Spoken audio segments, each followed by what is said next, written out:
Well, it may seem like January is currently like jumping 5 out in the Ida Chase on heavy ground at Newcastle, but the weekend's racing gives us that Friday feeling, and it's a time for another What a Shout. Myself, Dave Orton, back in the studio. Delighted to be bringing you this week's content with our sponsors, Bet365. Whew, how are you getting through January? Bumpy ride, isn't it? But lots to talk about, plenty going your way. And as you could probably, I just heard in my ear, at home, joining in again, Paul Keeley on the panel. I am, mate. Yes, how are you? All well? Yeah, I'll tell you what, Kills, I'm delighted. We did it all remotely last week, didn't we? But that sort of worked out all right. People quite enjoyed the show. You're getting used to it. Yeah, getting used to it, mate. Getting used to a lot of things, actually. No fags for 2 weeks. No booze for more than 2 weeks. Eating like a rabbit for the last 5 days. Doesn't look like it yet, obviously, but me too, Paul. Me too. You've slipped out your smoking jacket then into your action jacket. You're going to give us some punting pearls. Delighted to have Paul on the show. Okay, who have we got for you? The big week guest coming up. Delighted to say somewhere in Herefordshire, top trainer, jumps of course. Tom Lacey joins us on the show. Tom, welcome. Morning. How are you?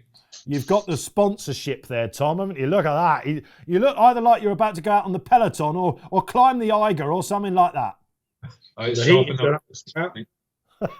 Happy days, Tom. It's great to have you on. Of course, this time last year, we got, of course, at Warwick, you took out the classic chase with Kimberlite Candy. Let's start at the top I think we can say Racing Post ratings anyway, Tom. This is the horse that's achieved most for you. Second in the Beecher, of course. All about the Grand National for him. He doesn't reoppose. What's the plan?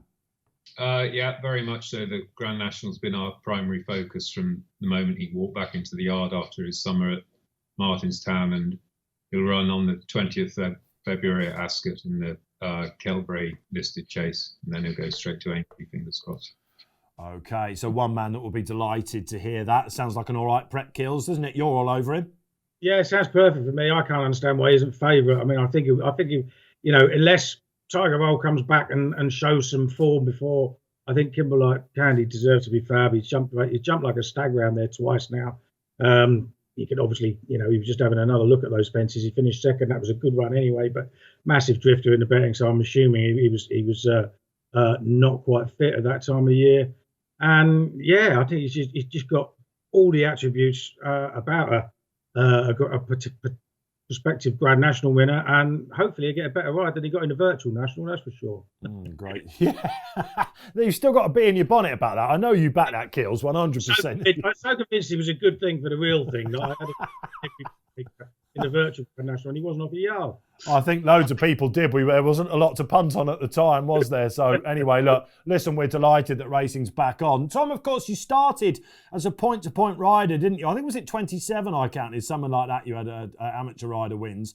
Now, this has been a big news week. Before we go on to what we've got on the show, the hot topics, and of course, exactly what's coming up for you this weekend, I want to get Tom's thoughts on the recent news this week about amateur riders being prevented from riding in the sport. Now, Tom, of course, we're delighted that racing's on. We'll take whatever we can get at the moment. The show continues. And most people, of course, in the current pandemic are very accepting about this. But there are going to be massive ripples about this, Tom, aren't there, I think? It's a very loose term, the word amateur, isn't it? For example, there may be a solicitor who's got a point-to-point, somewhere in a hunt yard or something like that can go out and ride at the weekend. They're going to be accepting about it. But when we start talking about some of the top amateurs and exactly what it means for the Hunter Chase sphere, what are your thoughts on this? It's obviously a great shame, and I feel sorry for the lads that, the amateur riders, but as you've alluded to, the guys, I don't think there are the same number of people coming out of the city as there once was to ride in point-to-points on a Saturday and Sunday. And when I was riding, there were more people coming out of the city to ride their point-to-pointers. I mean, John Duffsey, John Porter, they had 40 horses in training for guys up in the city that came out and rode them at weekends. Those guys don't seem to be around like they once were. Of course, we've got David Maxwell. But regarding stopping amateur riders, I think maybe it was just done quite often, like too many things are done. They're just done without thinking it through. Because you've got two categories of amateur licenses. One is a category A and one is a Category B. If you have a Category A license, you can only ride in point-to-points and amateur rider races, whereas an amateur with a B license can ride against professionals. And you have to have an element of experience to be granted your Category B license, and you're licensed by the same governing body as the professionals. So I think if there is, perhaps hadn't been such a knee-jerk reaction, they could have said, right, guys, you all have to respect this, but Category A licenses are not going to be allowed to ride. But those holding Category B licenses with all that experience, actually they're not really any more at risk than the professionals. But where it breaks down is you do have the odd rider that is coming out of the city that doesn't ride every day of the week with a Category B license. So it is complicated. Perhaps they could have looked at numbers per rides per amateur jockey. Tommy O'Brien in our yard, he's ridden plenty of horses for us. He's very capable, and I don't believe he's any more at risk of getting hurt than one of the top boys. So it's tough on Tommy, and it's going to be tough on other people up and down the country, but they're the rules, they're the decisions they've made, and we all have to kind of respect them in this current climate. Yeah, absolutely. I mean, myself and Kills, obviously we're keen Sunday footballers, as you can tell. We can't go out on the football field, for example, on a Sunday, and enjoy our hobby. So I think, the very Corinthians out there, you can totally understand this, can't you? It's a hobby. However, Kills, I want to come to you with this. As Tom's suggesting, there's a different type of amateur, isn't there? What about the top boys in Ireland, for example, or even Sam Whaley-Cohen's here? This could have a huge ripple and a big effect on the festivals. Yeah, of course it could. I mean, hopefully things will change. We've still got a few weeks. We need the numbers to come down quite rapidly, but hopefully they will. But I mean, at the end of the day, they're trying to do everything as safely as possible, given the pandemic we've got, and you've just got to go along with the rules, I suppose. It'll be sad to see, but the meeting will still go ahead. Oh yeah, absolutely. So listen, before we wrap this up. Tom, your wife Sophie is still training loads of point winners out there, of course. That season has definitely been put on hold. There's a review, we think, is it February 14th or 15th, I think. Hopefully, as Kills says, things will come back. Worst case scenario, though, we're going to be seeing, the Kinmure at the Cheltenham Festival. The Hunter chases are still going. I'm assuming we're going to see lots of divisions of them, Tom, because there'll be lots of pointers that want to get in them as well. And potentially, we could be seeing Dickie Johnson, on a favourite for the Fox Hunter. Completely alien, isn't it? But what about the trainers? Do you think some of the bigger yards will try and exploit this now? Possibly. I think those that do train hunter chasers, especially if they're targeting a horse for the Fox Hunters, they embrace the whole thing as a whole, and I think it's a very different concept to think that you've got Richard Johnson or the likes of riding in a Fox Hunters, and it seems very alien to me. And those that train the horses, as I said, they'll embrace it as a whole, and they would, I'm sure, much prefer to have the amateur. Quite often those trainers came up through the amateur riding ranks themselves, or again, it goes back to the farmer with his couple of pointers. They're not really around any longer. Everything has become so much more professional in that field, and there is room for both the commercial aspect and the farmer with his pointers. It'll be interesting to see who now points the way towards the Fox Hunters, won't it, at the festival? Listen, let's hope for better in February, but watch this space very much so at the moment in the amateur field then. Okay, what is coming up on the show? Hot topic. Of course, we'll be looking at the sad passing of Prince Khalid Abdullah, the legacy that he left. We'll be looking at the racing clues from the past week. Plenty to chew on there. And your big race previews. Big calls. I know Tom Lacey's particularly looking forward to this. And, of course, the weekend winners. So, if you'd like to sign up to our sponsors, Bet365, now's a good time to do so because the referral code is still out there. Shout365. Type that in when joining. Minimum £5 deposit for up to 100 bet credits. Terms and conditions apply.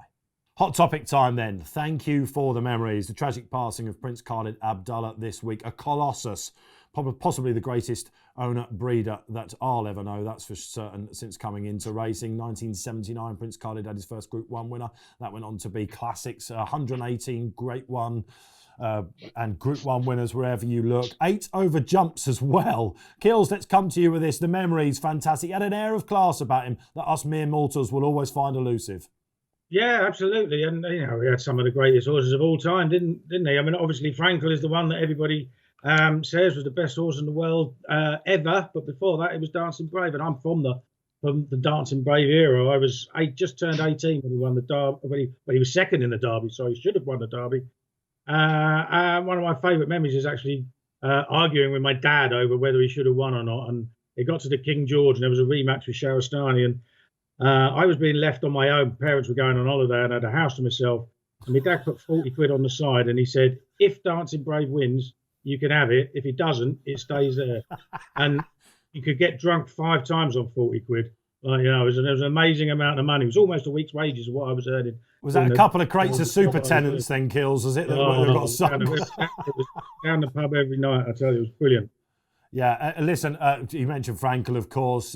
I think we can all agree the greatest horse that he had, but the names, the list that go down is quite remarkable, really. Obviously, Dancing Brave is Zaphonic, Banks Hill. Enable, of course, straight after Frankel was a great story as well, wasn't it? And Tom, the audience that Frankel enabled racing to have was something that we'd never seen before. The breeding operation, it's amazing scenes. Will we ever see the likes of it again? It is absolutely incredible, his breeding operation. He had the Cartier Horse of the Year, Frankel 2011 and 2012, Kingman 2014, and Enable 2017 and 19. And the one thing that, would touch anyone with a heart in their body was the story of Frankel, Henry Cecil, and Khalid Abdullah. It was an incredibly emotional time, wasn't it, when Frankel won and Henry was there, and in particularly ill health, and it just touched the soul. Very much so, yeah, absolutely. And the legacy he leaves behind him will keep going forever, of course. The famous pink cap with the green and white silks then. What was your favourite Judd Monte horse? Get your comments in below. Right then, racing clues in the past week. Big meeting at Kempton, was it? Lanzarote Day. But Kills, before we pick the bones out of the big handicaps last weekend, what went on in the Silvianico Conti chase? Imperial Aura, I only saw him early on. Yeah, I know. I don't know what happened. It was most unlike him when he's normally a sure-footed jumper. Just went wrong, went early. You just got to start again, haven't you? Second fence, unseated rider. Just, something out of the blue. I have a feeling he might have had a struggle on his hand to beat Master Tommy Tucker round there, though. He's a right tool, when he gets his jumping together. He's one of those horses. He's a really, really good jumper when he concentrates, but every now and again he gets it wrong. And obviously the commentator kept telling us that he'd fallen at this particular fence twice there before, but he got over it that time, and he won absolutely doing handstands in a good time as well.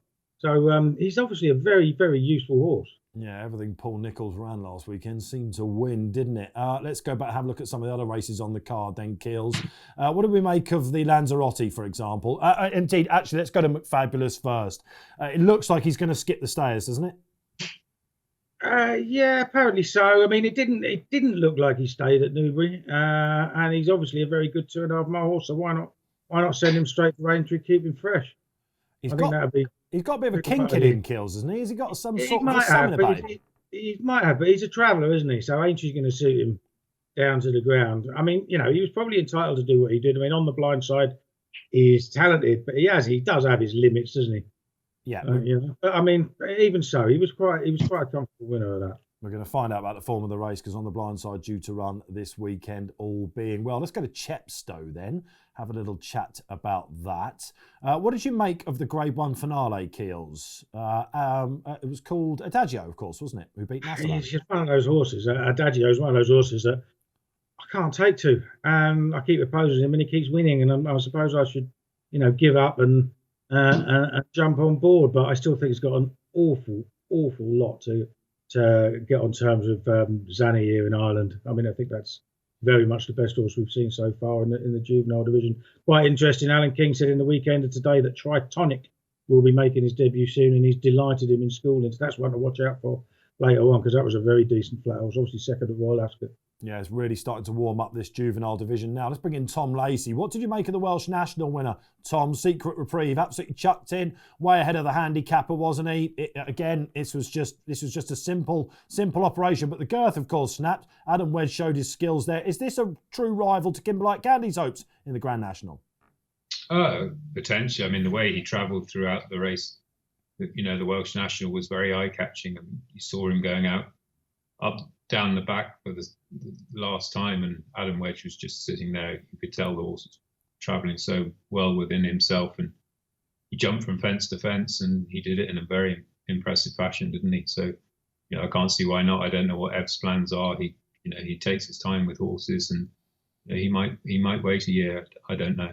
Yeah, that'll be interesting to see exactly what his new mark says and all that sort of stuff. Of course, there was an abandoned meeting. The Laylas of Norse Grade 1 was due to be on Sunday, wasn't it? But that was then rescheduled to Wednesday, Kills. So we had a midweek treat. And there were two horses that came out that really, genuinely could have a big say at the Cheltenham Festival. I guess we've got to start with the almost unpronounceable Energumene, is that right? Something like that. I mean, when you look at it, it should be easy to pronounce. It's just one of those words that isn't it? You know what I mean? But yeah, no, he had the clock watchers purring when he won his first novice chase, and he had it, and they were the same again. I mean, he really, really does jump well, and sets a decent pace. Might not look like it because of the ground, but he's obviously got a fair bit of toe in him. One thing I'll say about him slightly is he does correct to his right a fair bit. And at Naas, the chase track is on the outside, so he had a rail to run against all the time. But I think the third last on his chase debut, he went markedly right. So be interested to see how he handles Cheltenham. I wouldn't say it's necessarily a massive negative because he is such a clean jumper, even though he does edge to his right. But it's just something to think about. It's very interesting, isn't it? We look like we had two very short price favourites for the novice race, the Arkle and the Mars Shishkin. I wonder if this is a horse talent-wise that might give him something to think about. What about Bob Ollinger then, Keels, in the Grade 1 novice hurdle? This is one, it's like a who's who, this, as we mentioned on last week's show, isn't it? Whatever wins this usually goes and has a big say at the Cheltenham Festival, certainly in the market. Right, yeah, that's right. I mean, it's difficult, isn't it? When I hate these slow run races when the ground's soft and you wonder what the form's like, but I mean, the actual history of the race tells you that it's probably very good, isn't it? So he did look good as well. He was obviously in a class of his own then. The horse I fancy for the race went early though. Asphodel Bob, yeah. Asphodel Bob went very early. But even so, you can't help but be impressed. Yeah, I think keep an eye on the second Blue Lord as well. It'd be interesting to see whether they get a third run into him next time. He was a little bit keen, wasn't he? And the trip's still unestablished. But it's this time of year, Kills, isn't it? We've got to look out for these horses that are finishing fourth and third in these Grade 1 novice hurdles because they'll be coming out in the Martin Pipe conditionals, etc. Exactly. It's a fascinating time of year then. There are your racing clues. First of the big race previews coming your weekend. Then let's go to the 225 at Warwick on their prime card of the jump season. It is the Leamington Grade 2 Ballymore Trial, I guess we could say. We've seen Albert Bartlett horses come out in this 2017. Old ill-fated Willoughby Court won this and then won the Ballymore. And Tom Lacey, we're going to go to you. He didn't make the Tolworth. You've saved him from this. Adramel, fascinating horse. Yeah, he's a very good horse, and we're lucky to have him. But he didn't go to the Tolworth because we just had one or two horses that weren't quite firing at the time, and it was the right decision to take him out. And he's back, seems to be firing on all cylinders, and he's done a nice breeze this morning, and we're very much looking forward to running him. We have opted to put cheek pieces on him just to try and help, Richard and the horse himself, because he tends just to be lackadaisical through his races. He's not, he's won over hurdles over 2 miles twice. He's won 2 bumpers. He can't be that slow. But watching him round Haydock, he was, it was just he made such a laboured effort in doing it. And actually, I thought it was a very good performance. And the track nearly beat him. But the conditions of the race are absolutely made for him. It was one of those. I can't think what to call it, winners of one. And, I just came away there. And he's a young horse, and I don't want Richard to have to force him throughout. I just thought maybe the cheek pieces would just help him travel throughout the race a little bit better. It was very questionable whether we did apply them given that we're going up in trip, there's a bigger field here than what he has been running in. But if you've never made a mistake, you've never changed anything, have you? Yeah, it looks like he's going to be around about second favourite kills, doesn't it? He's a fascinating horse. His only blip came in the Champion Bumper so far. I guess as a pointer, you'd be looking at this one, relishing the step up in trip. Or are you going elsewhere, Kills? It's one of those where I did go elsewhere in the weekend. It make me a believer. He was a much bigger price then, and is now almost favourite. I think in terms of what they've done on the track at the moment, Make Me Believe is probably the superior horse. Official ratings say that too, obviously, because he's rated 137, Adramel 132. It's obviously nowhere near that simple, given most of the horses haven't run that much and they've got plenty to find. And Adramel's only been beaten once in his life. And actually, when he won his point, he had Make Me a Believer held in second when Make Me a Believer fell. So it'd be quite interesting to see how they get on. I do think they're probably the two to concentrate on. I mean, Oscar Elite has looked pretty good for Colin Tizard in 2 runs. Alan King was talking up JBY on the weekend.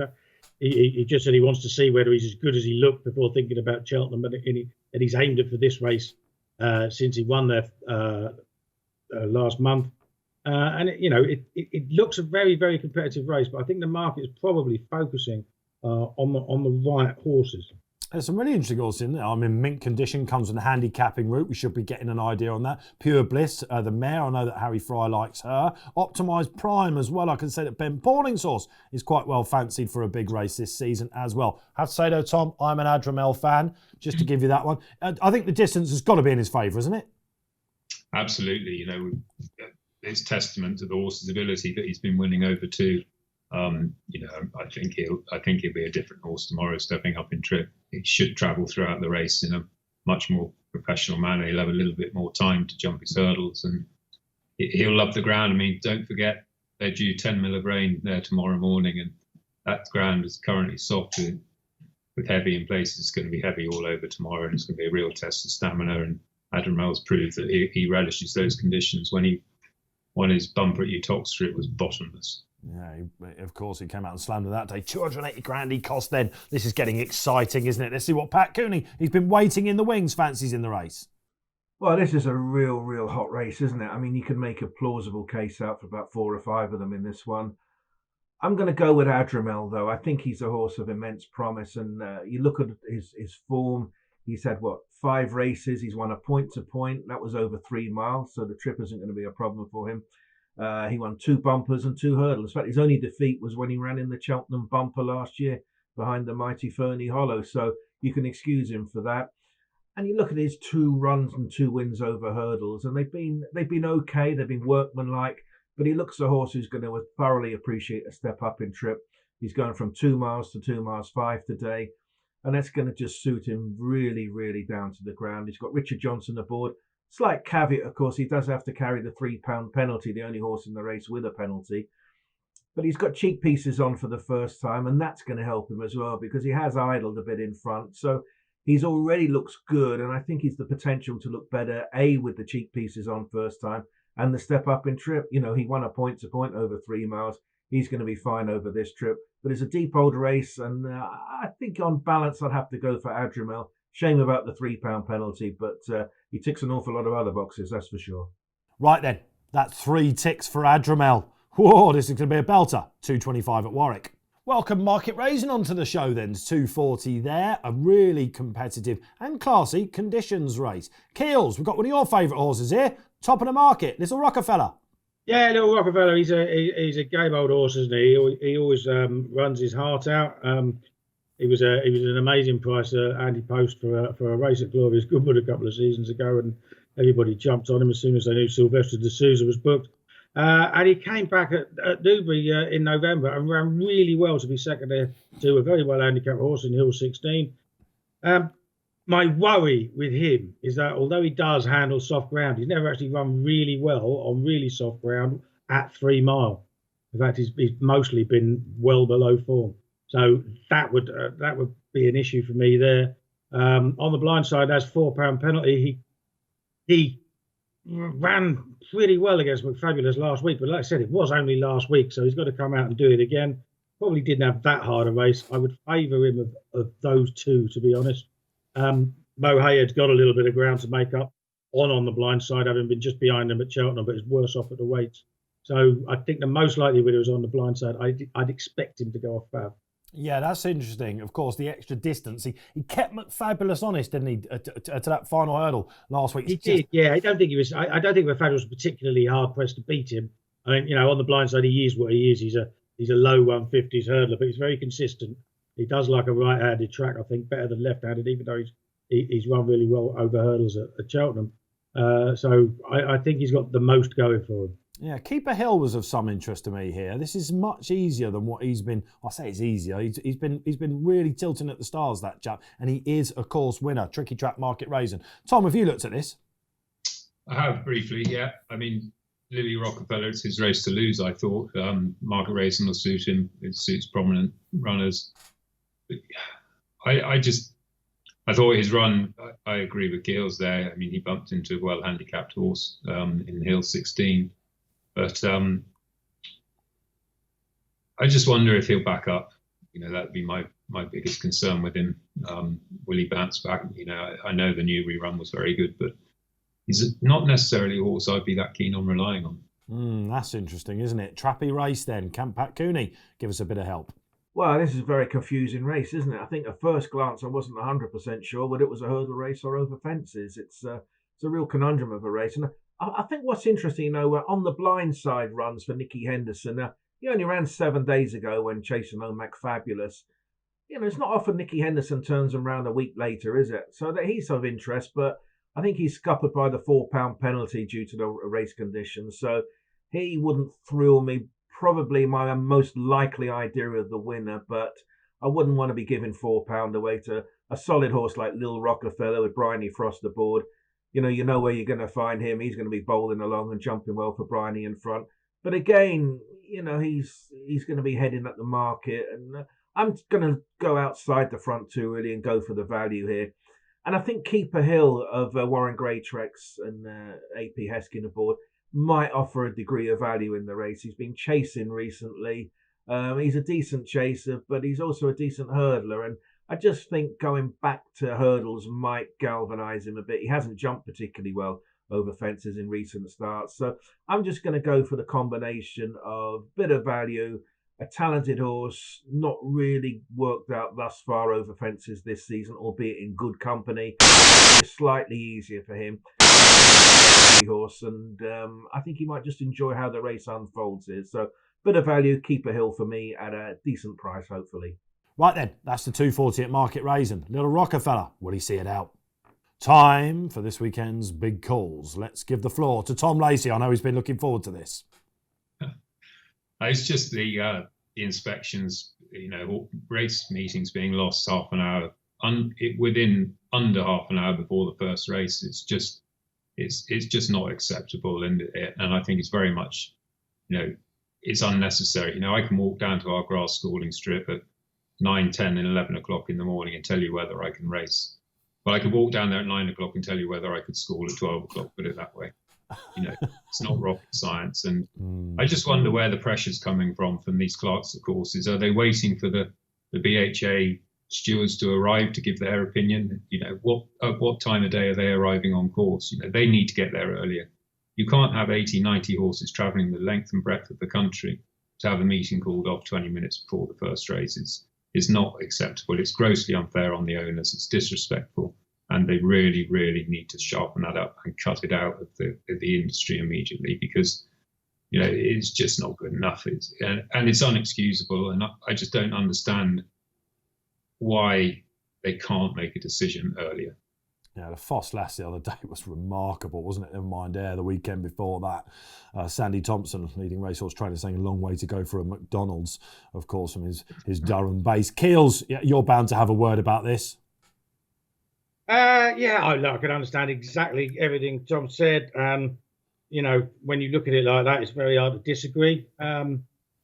But when you're sitting at home, bored stiff, and you're a punter, you want the racing to be on, don't you? So you want it to be given every chance if you want to be selfish. I'd say go ahead. But I mean, I can understand exactly what Tom's saying. We had to give Tom the floor there. Let me tell you, when we booked Tom at the start of the week and we started emailing between us, he wanted to lead with his big call. Would you believe it? So the pressure's off. You can sit back now, Tom, and enjoy the rest of the show. But Keels, you've got a bit of a rant as well this week. Yeah, well, this nonsense. I mean, they've got to sort this out before Cheltenham, surely. I mean, the Irish coming over have got to pay VAT on the value of the horse, every horse they bring over.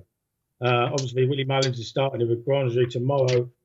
But, you know, some of these horses over there are worth 500 grand. It means they've got to stump up 95 grand just to bring it over for a day, and then they don't get the money back for 3 months. What is all that about? It's crazy. You know, you can see them saying, well, hang on a minute, we're not going to bring 100 horses over here from Ireland. The owners are going to have to stump up a load of money. I don't, most of them will have it.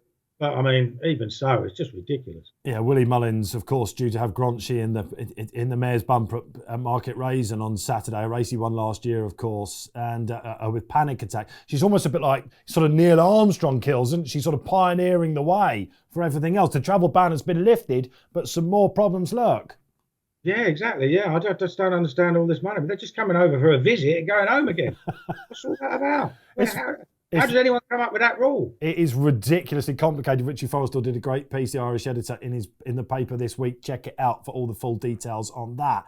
Okay, I've got a big call, and I'm going to keep it simple, actually. No politics from me this week. I keep looking at St Calvados in the Ryanair. I know Tom Segal put him up as a real proper flyer for the Gold Cup, but I'd be very surprised if they don't go down this route. Second to Min last year. Thought he ran a blinder in the King George. Imperial Oil fluffed his lines a little bit last week, didn't he? Min another year older. I'm really surprised that he's not closer in the market. Kills, am I mad? No, you're not at all mad, mate. I think you'll end up in the Ryanair too. I have a feeling there's a horse that hasn't been mentioned from the same yard. Simply the Bets might end up in the Gold Cup.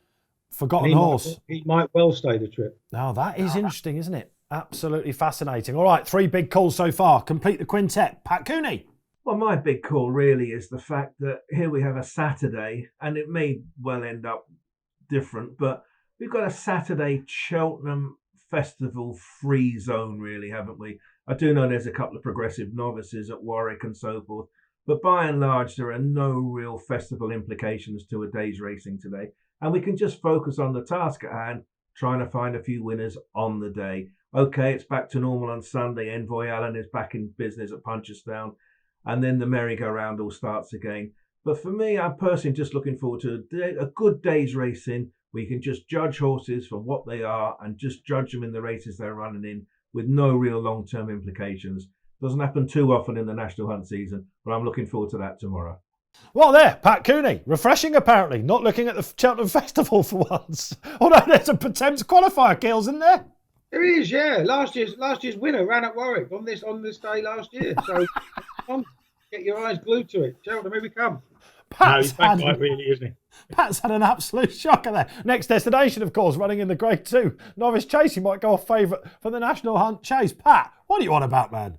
Big race of the weekend. Domestically, then, is the 3 o'clock. It is the Classic Chase.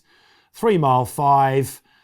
Real war of attrition, turning track, the tricky fences on the back. One man that should just tell us who he'd like to train, having won it last year, of course, is Tom Lacey. Who's going to take out this year's renewal, Tom? Rather boringly, I think not a chance will win the race.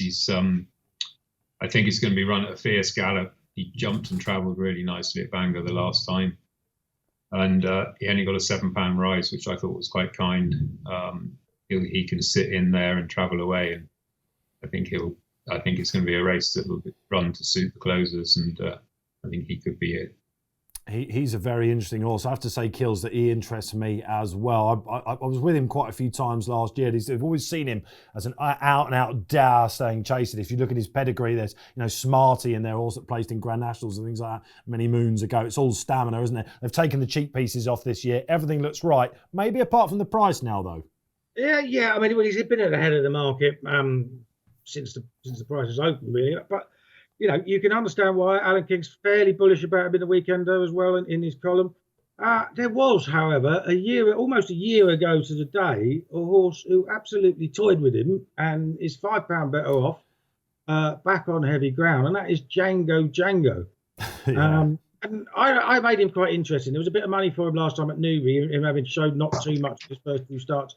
And although he was beating a fair way in fifth, right, that 3 mile, 2 furlong race at Newbury was run at a real steady gallop early. They then really quickened up later, and it's no good for an out and out stayer. They actually covered the final circuit roughly the same time as the 2 milers did later on the card, and he just got outpaced before running on. And like Tom said, this is going to be a proper stamina test. They're going to go fast. It's going to suit a closer. He's £2 out of the weights, but John O'Neill's put cheek pieces on Richard Johnson on board off 10 stone. I think he's got a big chance. That's interesting, isn't it? I'll throw another one into the mix. Akil for Venetia Williams at a price. It went really well fresh. Obviously a horse that's had a few problems at Cheltenham on his return. She's won this race before. She knows what it takes. It's her kind of ball game, isn't it? Pat Cooney, he's got a tip in this, and he likes Not a Chance as well. Well, we saw last week, really, didn't we, in the Welsh National, the young, unexposed horses moving up in trip, just being completely ahead of the handicap and being horses of great potential. So a Secret Reprieve last week, and a similar scenario here with Not a Chance. You know, he's probably going to behead the market, but I just find it desperately hard to come against him, really. When he won at Bangor on his seasonal reappearance, that was after 300 days off. He was particularly impressive, I thought, and of course he's not run since, so he might be the type of horse you see in Best Fresh, so that's why there was a gap between the races. He's the youngest horse in today's race. I think he's got a perfectly solid chance. And of course, the third horse home in that race at Bangor was the Two Amigos, who ran ever so well in the Welsh Grand National as well. So he's got that stay-in profile. He's young. He's ahead of the handicapper. The trip is the unknown, but he was really powering to the line at Bangor. Hard to get away with. Not a chance, his name, but a definite chance for me. I think he'd take the world of beating personally. Pat Cooney then, all about Not a Chance. Tom Lacey likes it as well. Well, this goes to Alan King again. 3:35 at Warwick, the penultimate race on Saturday. The aforementioned Pertemps Network Hurdle. Just when you thought you could have a week off thinking about festival. No. Along comes a Pertemps. We had Noel Fahey on the show a couple of weeks ago. Keels, he's really keen on Come On Teddy. Can you see this being another stepping stone for a horse that does like Cheltenham? Yeah, well, definitely. Yeah, I mean, he absolutely hacked up at Cheltenham from on the blind side, who hasn't done the form any harm by finishing second to McFabulous. He's up £8, I think, but that looks fair. And there's no reason why he won't run well. I mean, I was looking at this race. Obviously, you know, there's two things to look at: who's going to win this race, and is there going to be anything lurking in it for the festival? And the funny thing is, of course, that winning a trial does not necessarily suggest you're going to win at the festival. In fact, since the year 2000, only 3 Pertemps final winners won their qualifier. So you've got to look at that. Cider Burley was obviously third in this race last year, and you know, it was a bigger price for this race than he was for the final, which was the same thing it was a year before. So it'll be interesting. Come On Teddy is the most obvious one. You know, if you like your conspiracy theories, you know, you think most of these are going to have their half an eye on the Cheltenham Festival. One that definitely won't have is Potter's Corner. Now, he's a horse that isn't that is better known as a chase horse. He won a Welsh National. And it's not that often these days that horses can run off their old hurdles mark when they're miles better as a chaser, but he can. He's £18 lower than his chase mark. He won over hurdles before he won the Welsh National. I can definitely see him being a gamble. The one I backed is Capage of David Pipes. I think he's absolutely crying out for 3 mile. Lost his unbeaten record at Cheltenham last time, but was doing all his best work late. I think he'll go well. But I have a sneaky feeling that Potter's Corner is going to be the one that punters latch onto. Yes, and having spoken to Christian Williams on this show just before Christmas, he could have run him in the Welsh National, couldn't he? He said but he didn't want to bottom him. He felt like he left it behind a little bit. He won't mind taking this prize out whatsoever. I'm with Keels on that one. Tom Lacey, the Pertemps Network qualifier. Yeah, I thought Philip Bobbs' horse, Espion, looked well in. You know, his form with Fiddler on the Roof and Arrivederci are both highly rated horses now, and I think he's Espion is rated 128, and I think he's looks a very well handicapped horse in that. He seems to stay. My only concern would be Philip's horses seem to be a little bit hit and miss, but I think that horse looks fairly well handicapped at the moment from what we've seen to date. Okay, so there is a flyer then. What does Pat Cooney think about this race? Yeah, it looks wide open. You can put 4 or 5 in with serious chances in the race. I actually like Flemcara in the race for the Emma Lavelle Ben Jones combination. Now they of course had a 66-1 winner at Kempton a week ago. Do you remember that one, Boreham Bill? So nothing wrong with stable form, and good jockey this fella Ben Jones, claiming an invaluable £3. And as for Flemcara, well, he won well enough at Doncaster, I thought, last time out. He was back in business. It was heavy ground. He won well enough. That was off a 129. He went up £5, I think, for the win. But, he's won off a 133. This is 134. He's back in form. He goes on the ground. Stable going well. He has a lot to like about his chance. You can make a case, as I say, for many of these. But I just like the overall combination of Flemcara here. So he'll do for me. And Ben Jones claiming the 3, I think, is a real good plus for him. So Pat Cooney believes Emma Lavelle can take out another big handicap hurdle, this time at Warwick. Across the Irish Sea go we on Sunday, hopefully. Fingers crossed, Punchestown gives us some jump race action. The 1250 sees another graded chase. Guess who's back? Yeah, Envoy LN comes back out. Paul, can he be beaten? Asterion Phalange is £11 better off, but he took a tumble last time. Is this just buying money again? Well, I mean, every horse can be beaten. It's just that he hasn't so far. And he's fighting away the opposition in 2 chases so far. Started off at 1-14 and 2-11. And he's done it very easily. He looks absolutely exceptional, as he has done every time he's run. But he has got a serious opposition here. Asterion Phalange is no mug at all. And like you said, he's getting £11. He's going the right way round. I still think Envoy Allen will win. I hope he wins because I want him to get there unbeaten. And we'll see what he's made of again at Cheltenham. But you can't take anything for granted. He is a very, he's a very good horse. He was rated 155 over hurdles, Asterion Phalange. And I'm just trying to look out and see what Envoy Allen was rated. It was rated 160, and he's got to give him £11. So it's not totally straightforward. I mean, it wouldn't be the end of the world if he was beaten in a close battle if Asterion Phalange, which is best foot forward. It's a fascinating race. Yeah, absolutely. The following race is the Moscow Flyer Grade 2. It's been won by some top notchers over the years. Duvan and Vitor won it, of course. Mullins has got 2 in there, Paul. Power of Paws and Ganapathy. At the time of recording, we still don't know who's riding who. This remains a bee in my bonnet. But which one do you think will go off Fav there? I'm not 100% certain. We've obviously got the once raced Ganapathy, but on what he's done, he wasn't particularly fluent a couple of times on his debut either. So.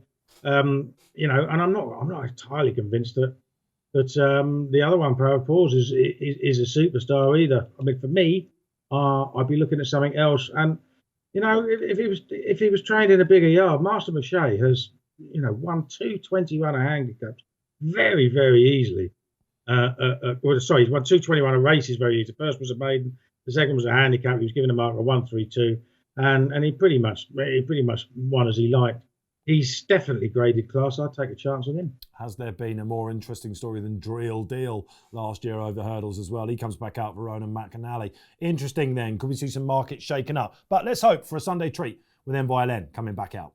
Let's bring in the guys at myracing.com then. Each week they give us a double. Check out their site, of course, for expert tips and analysis. Huge Twitter following. And they're sticking at Market Raisin in the 205. Back over hurdles, Edwardstone, the class act in a handicap there. And the following race, they're keeping it simple with Little Rockefeller in the 240.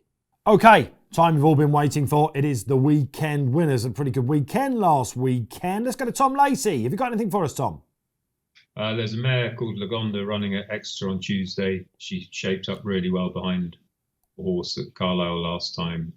She's going up to 2 miles 6 over hurdles. She won a 3 mile point to point round Millbourne St Andrew, and I think she'll take all the beating.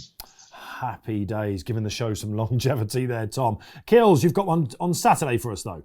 Yeah, I'll stick with the feature race at Warwick at 3 o'clock and Django. I just think at the prices, he's well worth an each way bet. Confidence from Kills in the classic chase then. What does Pat Cooney think about the weekend? What's his best bet? Yeah, 235 Lingfield for me for my nap, and it's number 5 Apollinaris. Now this fella, just watched the VT of his win. It was quite incredible, really. He would have been a desperately unlucky loser. It was his first run over 7 furlongs. And jockey had to be very patient. He was denied a clear run at least twice in running, flew down the outside to get up to win, and that completed a treble on the day for Simon Dow. So the stable's going well. and that was only 14 days ago. He's gone up, I think, £4 for that win, which is probably technically correct. But if you watch the race back, I'm sure he's got more than £4 in hand, and he should have gone up a few pounds more than that. You might need luck in running again. It's a big field, but he's drawn in 2, which is fine. I just think he's a lightly raced horse who's suddenly hit top gear, and I'm expecting a bold show from him again. Just watching back last time out, he wore green, orange, and white. He would have been a very unlucky loser. He won that day. I think he'll win again. Thanks, Pat. OK, I'll stick at Lingfield on the all-weather. Give you one that's definitely going to run this weekend. It's Papa Stour for resurgent Stuart Williams. He'll take all the beating in the 125. There are your weekend naps. Well, that's all we've got time for then this week here on What a Shout. Great to have Tom Lacey on, a man that's not short of an opinion. I'll tell you what, Tom, no Kimberlite Canby this week. Big race for you, though, of course, with Adramel. We wish you luck for that. Warwick's, of course, you don't do too badly at, Tom. What's that, sorry? I said Warwick's not. I'll tell you what, let's at the start of the show, I said to Tom, you've got some decent strike rates around the country, Tom. He modestly said he didn't know. And then just before we came back on this, he said, I think I actually do all right at Warwick as well. I think you're £19 for a level stake profit there since you started training. Adramel hopefully will boost that for you.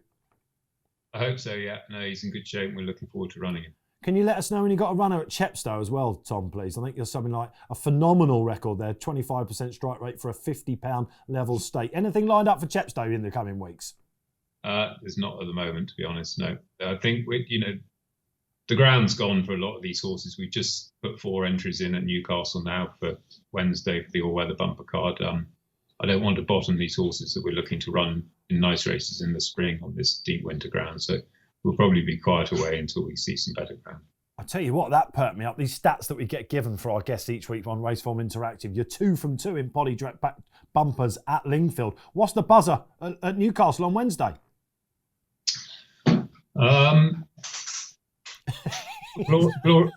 Glory and Honour's going back up there. Well, he's going from, he won at Lingfield the last time. He's going back up for a very similar race at Newcastle. He'll have a £6 penalty, and I don't see why he can't defy that.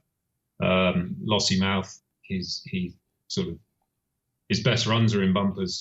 He's it might just be a nice prep run for him before he goes back hurdling with some nicer ground. Glory and Fortune, who I took out of Market Race and is going up there for a prep run prior to potentially running in the Betfair, maybe. He might just struggle to get into it off his current mark. And there's a young getaway horse called Argonauta who's going up there to run in the newcomers bumper. Tom, at the top of the show, before we went on air, said no curveballs. I just bowled in one, and he's batted it straight back at me. Tom Lacey, great to have you on. Paul Keeley, thanks so much for coming back on again. Keels, you can get the smoking jacket back on, put the feet back up. Hopefully have you in the studio again before long, mate. Yeah, it won't be long. Let's get everyone vaccinated, all the vulnerable ones vaccinated, then I'll be back. Super stuff. Thanks to Pat Cooney as well from our sponsors, Bet365. Thanks to you for watching. Don't forget, get your comments in below for the panellists. They do read the feedback. What was your favourite Judd Monte horse? Can't wait to read them over the weekend. Myself, Dave Orton, then signing off. Don't forget to download the free Racing Post app. You can do that on the App Store or the Play Store. Don't forget safe gambling. That's what we advertise every weekend here on What a Shout. And until then, it's out there. Enjoy the sport.